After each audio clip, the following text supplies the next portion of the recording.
2 కేజీలా? 2 కేజీలు. ఇవి బాగుండట్లేదు 1.5 కేజీ. వంటలు బాగా వస్తాయి నీకు. హాయ్ అండి. అరిసెలు చూడు వేసాయి.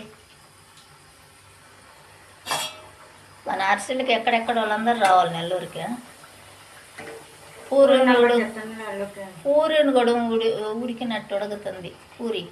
చెక్క చెక్క చెక్క చెక్క చెక్క చెక్క చెక్క వద్దుమా తీయమ్మా. నీకు 100 రూపాయలు కూలి అరిసెలు చేపిస్తుంటే ఏందమ్మా నీకు? నా 100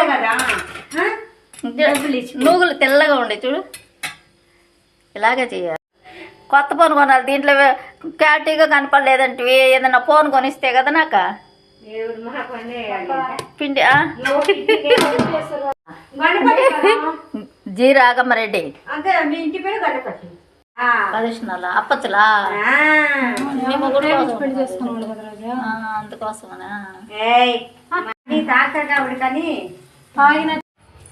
మా చిన్నాడు అరిసెలు మనుగులు లట్టుది అగ్నిమూరు పోయా. ఎవరు చిన్నాడా? వాడు ఎట్ట పోయిండో. సింపుల్గా ఉంది. రమ్మ చీర బాగుందిరమ్మా. మనం ఎవరన్నా పిలిస్తే పోదాం అరిసెలు చేయటానికి.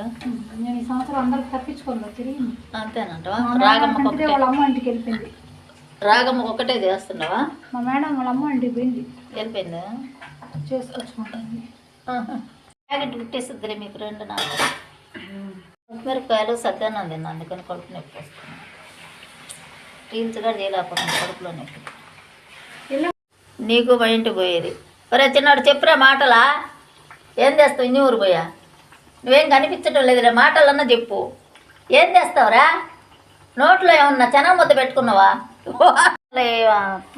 పాత సామాన్ వాళ్ళు ఏమొస్తున్నారా? మణి కానీ మణి త్వరగా చేయాలి మణి. టీ కానీ ఎక్కువ తాగినా గ్యాస్ ట్రబుల్ వస్తుందమ్మా అని చెప్పారు. ఈ మసాలా కూరలు కూడా తక్కువ వేసుకోవాలా. నువ్వు కూడా వాడవు కదా మసాలా తక్కువ. పప్పు పెసరపప్ప. ఈ బఠానాల కూర రాత్రికి గ్యాస్ ట్రబుల్ వస్తుంది చూడు. ఆగురమ్మ మజా ఎత్తద్దంట. పెద్దమ్మ కాదు. ఇదిగో ఏర్చి తినాలి ఇప్పుడు నేను. మొత్తం కొబ్బరి వాళ్ళు నేనే రమ్మ తీసి న్యాయం చేసినాను అనమాట. ఈ గోపాల్ రెడ్డి ఎవరు తినలా. అమ్మ చేయలేదు నాయన అని. అమ్మ చేయలేదులే కూడా వేసుకోకుండా వచ్చింది.